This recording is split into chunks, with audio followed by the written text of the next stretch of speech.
In water होता है या ऑन वाटर, एट स्कूल है या इन स्कूल। इसी तरह से इन अ बोट होता है या ऑन अ बोट।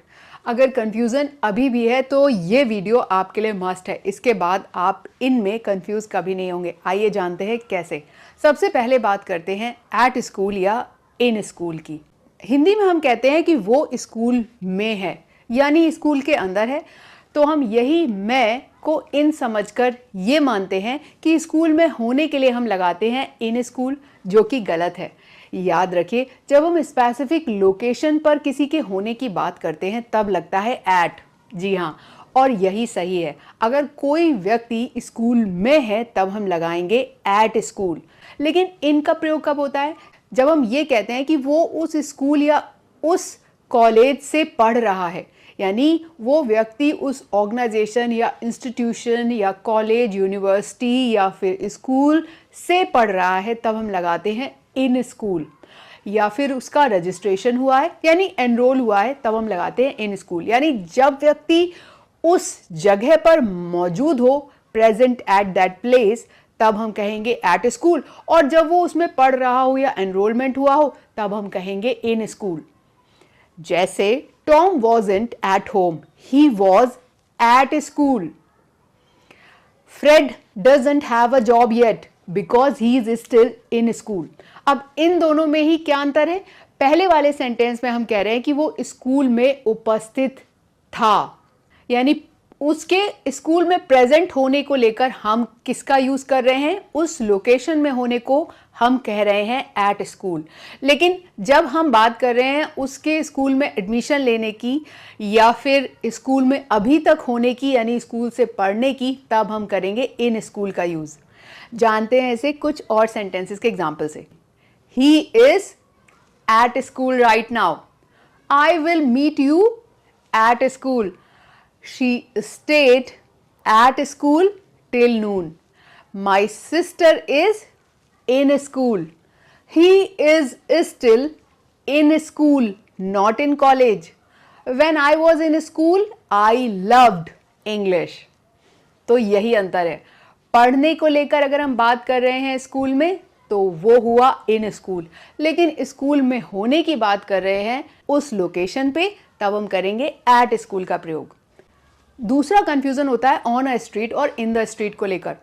तो याद रखिए, ऑन बताता है उस एड्रेस या लोकेशन या उस प्लेस को, यानी जब हम पता बताते हैं तब हम ऑन अ स्ट्रीट कहेंगे।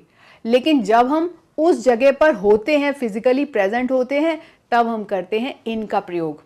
तो ऑन का प्रयोग होता है एड्रेस या लोकेशन ऑफ अ प्लेस के लिए, यानी पता बताने के लिए। और इन द स्ट्रीट का प्रयोग होता है सड़क के बीच में या वहां पर होने को लेकर, इनसाइड और मिडिल ऑफ द स्ट्रीट। जैसे my house is on Delaney street, तो यहां पर मेरा घर स्ट्रीट पर है, यानी हम उस लोकेशन की बात कर रहे हैं। तो ये एड्रेस हुआ, इसमें हम क्या करेंगे? ऑन द स्ट्रीट का use. The car almost hit him because he was in the street, यानी in the middle of the road. तो उसके लिए हम करते हैं इन का प्रयोग। जानते हैं इसे और सेंटेंसेस के एग्जाम्पल से। The shop is on the street. He lives on this street. Our office is on MG street. Don't play in the street. The dog was sleeping in the street. The people were standing in the street. तो समझिए, address के लिए on the street और सड़क के बीच में खड़े होने के लिए या होने के लिए इन द स्ट्रीट। इसी तरह से हमें कंफ्यूजन होता है एट द बीच और ऑन द बीच को लेकर भी। देखिए, बीच पर जाना किसको नहीं पसंद है, लेकिन हम जब सेंटेंस फॉर्मेशन करते हैं तो हमेशा कंफ्यूज होता है कि एट द बीच है या ऑन द बीच। देखिए, एट हमेशा ध्यान रखिए उस लोकेशन के लिए इंपॉर्टेंट होता है, और ऑन का मतलब होता है आप वहां पर फिजिकली प्रेजेंट हैं। तो हम जब बीच के लोकेशन को महत्वपूर्ण मानते, यानी उस लोकेशन की बात कर रहे होते, तब होगा एट द बीच। लेकिन अगर आप फिजिकली वहां पर प्रेजेंट हैं, यानी सैंड पर खड़े हुए हैं, रेत पर खड़े हुए हैं, तब होगा ऑन द बीच। जैसे एट द बीच का मतलब है visiting that place, but on the बीच का अर्थ होता है ऑन द सैंड, यानी बीच रेत पर खड़ा होना। समझिए इसे सेंटेंसेस के एग्जाम्पल से। Sarah wasn't at school, she was at the beach। यानी यहाँ पर उसकी उपस्थिति कहाँ पर है, लोकेशन पे है, बीच पर है। तो यहाँ पर लोकेशन के बारे में बात हो रही है। जैसे हम किसी एड्रेस के बारे में बात करते हैं, ठीक उसी तरह से अगर हम उस लोकेशन के बारे में बात करते हैं तो हम करते हैं एट द बीच का प्रयोग। Lisa was safe because she was on the beach, not in the ocean.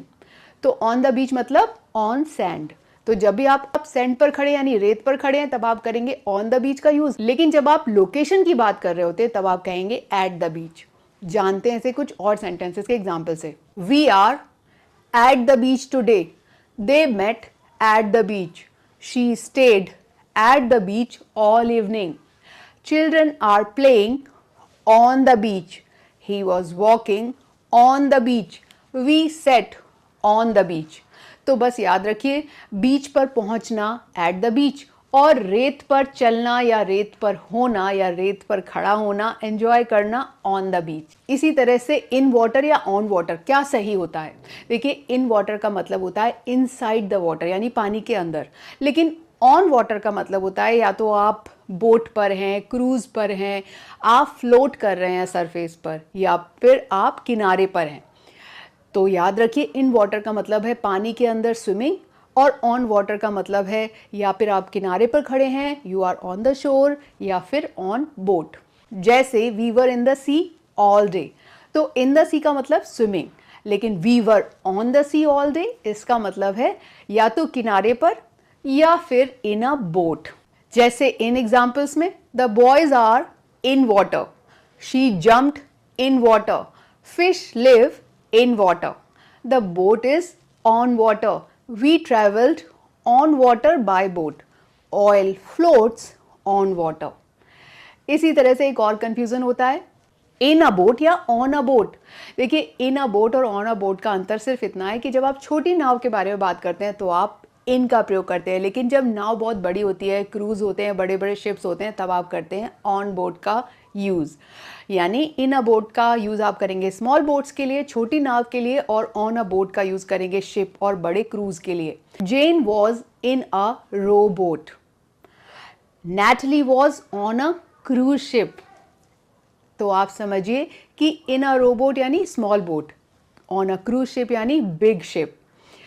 आइए समझते हैं इसे कुछ और सेंटेंसेस के एग्जाम्पल से। He is sitting in a boat, we cross the river in a boat, she was rowing in a boat. तो इन तीनों में ही छोटी बोट के बारे में बात हो रही है, लेकिन they are on a boat, we enjoy dinner on a boat, she is travelling on a boat. On का यूज हो रहा है बिग बोट के लिए। अब आपने जाना इनके सही अंतर को, इन्हें कब कहाँ यूज करते हैं।